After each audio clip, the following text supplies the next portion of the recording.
you ever move into a place and feel like it doesn't want you there? That's exactly how Jack and Janet Smurl felt in 1973 when they moved into their new home on Chase Street in West Pittston, Pennsylvania. It was supposed to be a fresh start, but it didn't take long to realize something was horribly wrong. On their very first night, while the kids were asleep, Jack swore he heard breathing behind the walls. Not wind, not pipes, breathing, deep, slow, almost human. At first, it was little things. Lights flickering, TV channels flipping on their own. But then, Janet started waking up to cold spots in the bed, like someone else had just been lying there. They tried to laugh it off, said it was just an old house settling. But when their daughter Dawn started screaming about the lady with no eyes who watched her sleep, everything changed. Jack was fixing a pipe in the basement. Something heavy breathed down his neck. He turned. No one there. Just silence and darkness that felt alive. Sometimes it was whispers. Real quiet, like someone calling your name from across a hallway. Janet heard it first, then the kids. Always at night, always when they were alone. And it was always the same voice, just soft and hollow. Janet, come here. Their dog, Shadow, was the toughest thing on 4 legs. But after a few weeks, he started growling at the basement stairs. One day, he peed himself and ran. Whatever was down there, it terrified even him. One morning, Janet screamed in the bathroom. 3 long red claw marks were scratched across her back. She hadn't touched anything sharp. She hadn't seen anything. But she said the air had turned ice cold right before she felt them. That was the tipping point. Jack called the church. A priest came, blessed the house, read scripture. But halfway through, he turned pale and said he couldn't stay. Later, he told Jack, "There's something unholy inside your walls." In desperation, they reached out to Ed and Lorraine Warren. The moment Lorraine walked in, she said she felt it. Not a ghost, but something ancient. "It's demonic," she whispered.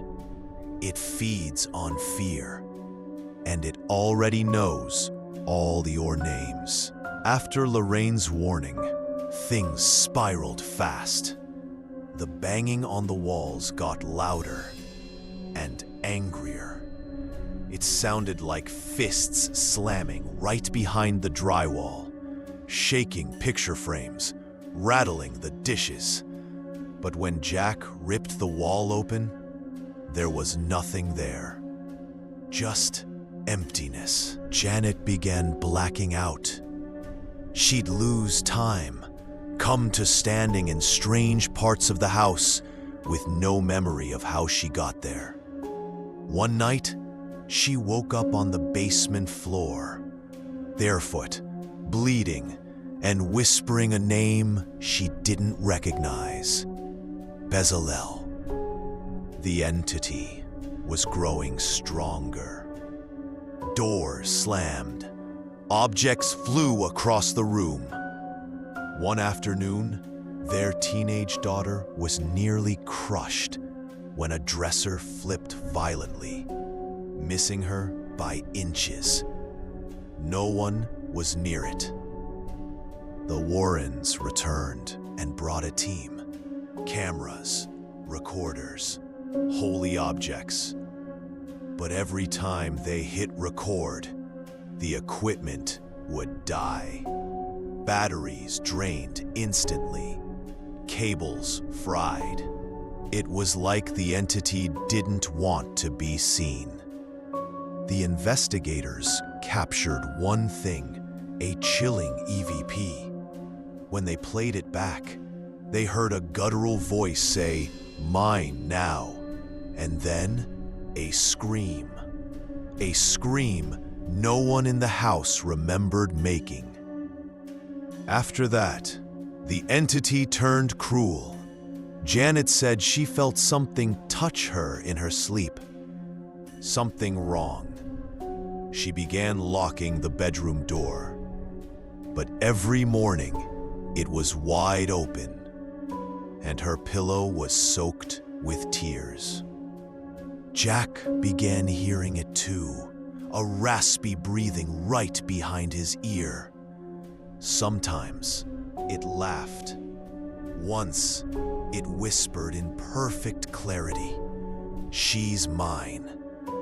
He didn't sleep for 3 nights after that.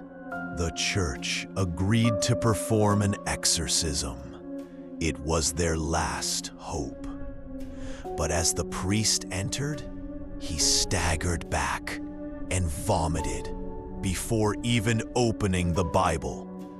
He said the air was poisoned, and the thing inside, it knew his name. That night, the power cut out. For hours they sat in the dark, listening to footsteps on the ceiling. Heavy, slow, back and forth, back and forth. Then, total silence, until the child monitor crackled and a voice said, "I'm in her room." They ran upstairs and found their youngest daughter sleepwalking toward the window. Her eyes were open, blank, and her hands were outstretched. Jack grabbed her just in time. She whispered, "The lady said I could fly now." Part 2, coming soon.